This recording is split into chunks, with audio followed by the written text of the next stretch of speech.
మీ business ఏదైనా మీ ఊర్లో promotion చేయాలంటే అది సుమన్ టీవీతోనే సాధ్యం. ఇప్పుడే సంప్రదించండి.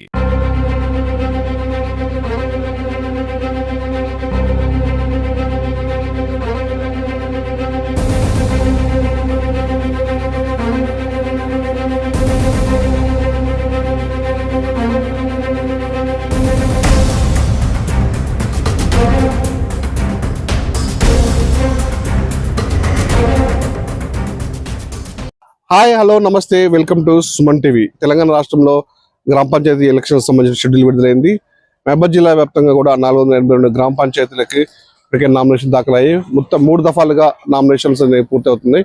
ఇప్పటికే 3 దఫా నామినేషన్ కూడా పూర్తయ్యాయి. ఇక సంబంధించినటువంటి గ్రామాల్లో కానీ పల్లెల్లో మొత్తం ఎన్నికల సందర్భం కోలాహలం మొదలైపోయింది.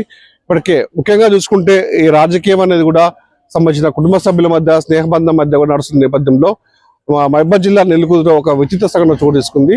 ఏంటంటే ఒకటే కుటుంబం అన్నదమ్ముల మధ్య మాత్రం తీవ్ర పోటీ ఉంది. అన్నయ్య ఏమో కాంగ్రెస్ పార్టీ నుంచి సంబంధించిన పులి వెంకన్న కాంగ్రెస్ పార్టీ అభ్యర్థిగా బరిలో నిల్చున్నాడు. వాళ్ళ తమ్ముడు రామచంద్రు బీఆర్ఎస్ పార్టీ నుంచి బరిలో నిల్చున్నారు. చూద్దాం మరి అంటే ఈ పోటీల్లో మరి ఎవరికి గెలిపోతుందో. ఇద్దరు మాత్రం హోరాహోరీగా ప్రచారం సాగిస్తున్నాడు. ఒకవైపు మాత్రం కాంగ్రెస్ అభ్యర్థి ముందు వెంకన్న మాత్రం సంబంధించినటువంటి గ్రామస్తుల అందరితో మన హామీలు ఇచ్చుకుంటూ మొత్తం తననే శైలిలో ముందుకు పోతున్నారు. ప్రస్తుతానికి మొత్తం మాట్లాడడానికి పులి వెంకన్న కాంగ్రెస్ అభ్యర్థి ఉన్నాడు.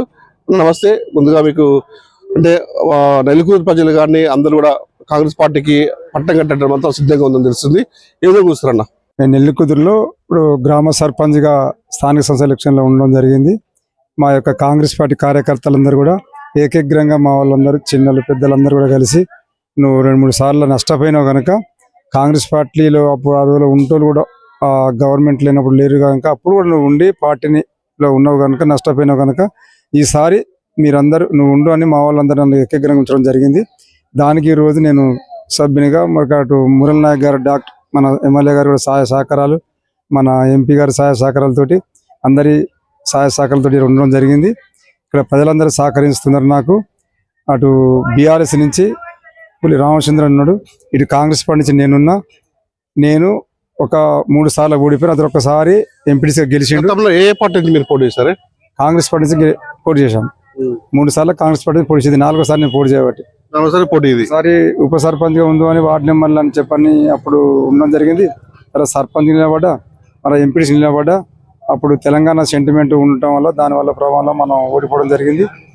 అతడు రామసేన వ్యక్తి ఒకసారి ఎంపీటీసీ నిలబడ్డాడు. కానీ ఆ ప్రజలందరూ ఏమంటుంటే ఒకసారి మీ కుటుంబే కనుక మీరు అన్నదమ్ములే కనుక ఒకసారి మీ అన్న ఇన్నిసార్లు నష్టపోయింది కనుక ఒకసారి అవకాశం చెప్పండి. ప్రజలు కూడా అక్కడక్కడ అతను క్వశ్చన్లు వేస్తాడు. క్వశ్చన్లు వేసినా అతని మీద మాత్రం పోటీ మాత్రం ఉంటుండని చెప్పని ప్రజలలో అతడు ప్రచారం చేసుకుంటాడు. ఇక నా ప్రచారం ఏంటంటే నేను 2 సార్లు 3 సార్లు ఓడిపోయినా నన్ను ప్రజలు సహకరిస్తారని వాళ్ళందరినీ నేను వేడుకుంటూ ఈ ప్రజలు తిరుగుతున్నా. మాకు గవర్నమెంట్ ఉన్నది. గవర్నమెంట్ లోపల మాకు ఇప్పుడు ఇంద్రమ్మ ఇల్లు ఇచ్చినాం, సన్న బియ్యం ఇచ్చినాం, మళ్ళీ 200 యూనిట్ల కరెంటు కూడా గవర్నమెంట్ కాంగ్రెస్ గవర్నమెంట్ ఇస్తున్నది. లోన్లు మాపోయినాయి. రేషన్ కార్డులు కూడా ఒక 305 రేషన్ కార్డు నెల్లికూరు గ్రామంలో వచ్చి ఉన్నాయి. ఇవన్నీ గవర్నమెంట్ ఈ 2 సంవత్సరాలు చేస్తుంది కనుక వాటిని ముందు పెట్టుకుంటూ మేము ప్రజల్లోకి పోతున్నాం. అవి పెట్టుకుంటూ కూడా మళ్ళీ మన ఓడిపోయిన సానుభూతి కూడా జనంలో ఉన్నది కనుక మనం ఒక 500 నుంచి 600 ఓట్ల మేడతో గెలుస్తామని నాకు ఒక నమ్మకం కలిగింది. ఈ పంచాయతీ ఎన్నికలు మీ అన్నదమ్ముల మధ్య మీ కుటుంబాల మధ్య ఆ ప్రేమలు అనురాగాలకి దూరం అయితే ఏమన్నా? దూరం అయితే ఎట్లనే ఇప్పుడు దీన్ని బట్టి చాలా అవారకు నుంచి అతడు కొద్దిగా కలిసి ఉండే వ్యక్తి కాదు. మొదటి నుంచి కూడా మా కుటుంబంలో మా అన్న అప్పుడు కూడా కుటుంబం ఉండి మా అన్న అప్పుడు సర్పంచ్ చేసిండు, కోపేటి చైర్మన్ చేసిండు, వైస్ చైర్మన్ చేసిండు, ఎంపీపీ చేసిండు. ఆయన ద్వారానే రాజకీయంలోకి రావడం జరిగింది. మేము రాజకీయంలోకి వచ్చేంత అప్పుడు లేదు మాకు. ఆయన ద్వారానే రాజకీయాల్లోకి వచ్చినాం. ఆయన నేర్పిన విద్యలోనే రాజకీయాల్లోకి వచ్చినాం. కానీ అప్పటి నుంచి కూడా మా కుటుంబం మా అన్న ఎంపీ ఉన్న రోజుల్లో కూడా ఇతడు ఎంపీటీసీగా ఉండి ఏరుబడి ఎంపీటీసీగా ఉండి మా అన్న మీద కూడా అక్కడ ఒక గుడి ఉంటే అక్కడ రోడ్డు హనుమంతుని గుడి రోడ్డు సీసీ రోడ్డు పోసినా కానీ దాని మీద కూడా ఎలికేషన్ చేసి ఏదో చేయడం జరిగింది. మన దాంట్లో మనం ఉన్నంత దాంట్లో మన ప్రజల్లో అందరి సహాయ సహకారాలు అందించుకుంటూ ప్రజల సేవ చేద్దామని దృష్టితోటి మనం 3 సార్లు పోయినా ఒక్కసారి లాస్ట్ మన జీవితం కూడా ఏజ్ కూడా బారవుతుంది. ఒక్కసారి నన్ను ప్రజలు ఆశీర్వదిస్తారని కోరుకుంటూ వాళ్ళని కూడా మాకు సహకరిస్తున్నారు, కోరుకుంటూ ఉంటున్నాను. వాళ్ళందరూ ఆశీర్వదిస్తే తప్పనిసరిగా వాళ్ళ సేవ చేద్దామని కోరుకుంటున్నాను. చూడండి ఆయన చెప్పిన మాటలు కూడా మనం విందాం. అతను మృదు స్వభావి, అంటే డబ్బు అహంకారం లేదు, నాకు ప్రజలకు సేవ చేయడానికి నేను నెల్లూరు ప్రజల ముందుకు వచ్చానని చెప్తున్నారు. తనకే గ్రామ పంచాయతీ అభ్యర్థికి పట్టగా సిద్ధంగా అని చెప్తారు. ఇంత పాటు కొంతమంది అంచెలు కార్యకర్తలు మనం అడిగిస్తాం అని మీరు చెప్పండి, ఎట్లుందన్న? కొంతమంది అంటే చెప్తున్నాడు ఇది వీళ్ళ బంధం తెగిపోయినా కూడా తను గెలవాలి, తన తమ్ముడు తను ఓడగొట్టాలని అంటే పట్టం కట్టుకొని చెప్తున్నారు. ఈ విధంగా చూస్తారు. పులింగన బరాబర్ గెలుస్తున్నారు నెల్లికూరులో. వాళ్ళ తమ్మునికి ఈగో బాగున్నది, వాళ్ళ అన్న మీద డబ్బు అహంకారం బాగున్నది. డబ్బు ముఖ్యంగా ఇవ్వాలి. రేపు వెంకన్న సుధా పులింగన సుధా 3 సార్లు ఓడిపోవడం జరిగింది. ప్రజలు సుధా ఆచరిస్తారు బాగా. దానివల్ల పులింగన దాదాపు ఒక 200-300 400 బయటపడే అవకాశాలు ఉన్నాయి. కాబట్టి దీని వలన పెద్ద ఎఫెక్ట్ ఏం పడదు మాకు. ఆయన డబ్బు అహంకారం చూసుకొని ఆయన జనాన్ని మొత్తం డైమలో పడిస్తాడు. జనం సార్ డైమలో పడతానికి సిద్ధంగా వాళ్ళు లేరు. ఈ అవకాశం ఇచ్చినందుకు మీరు చెప్పండి, ఇప్పుడు ఎన్నికల్లో వెంకన్నకి చాలా అంటే నెల్లూరు ప్రజల మద్దతు ఉన్నది, ఎట్లా చూస్తారన్న? నెల్లికుదురు గ్రామంలో కాంగ్రెస్ పార్టీ అందరం కలిసి పులి వెంకన్న గారిని ఏకగ్రీవంగా సర్పంచ్ అభ్యర్థిగా ఎన్నుకోవడం జరిగింది. నెల్లికుదురు కార్యకర్తలు కూడా, కాంగ్రెస్ కార్యకర్తలు కూడా అందరూ కూడా చాలా కష్టపడతారు. పులి వెంకన్న గారికి కూడా సానుభూతి బాగా ఉన్నది. ఇప్పటికీ 2-3 సార్లు ఓడిపోయిండు అనేది కూడా నెల్లికూరు గ్రామంలో కూడా ప్రజలందరికీ వాడవాడ ఎక్కడికి పోయినా కూడా వాళ్ళు కూడా అదే అంటారు.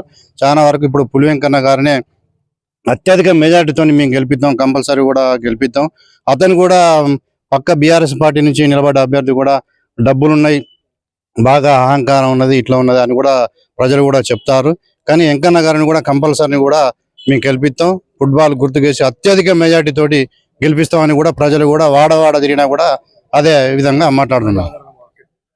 విన్నారు కదా, డబ్బు అహమ్మతం పనికి రాదు, సౌమ్యుడు మృదు స్వభావం అయినటువంటి ఆ పులి వెంకన్ననే ఈ గ్రామ పంచాయతీ ఎన్నికల్లో పూర్తిగా గెలిచి చెప్తాం. మొత్తం మరికొంతమంది వ్యక్తులు వాళ్ళు మాట్లాడి చెప్తాం. మీరు చెప్పండి, ఏ విధంగా ఉందన్న పరిస్థితి?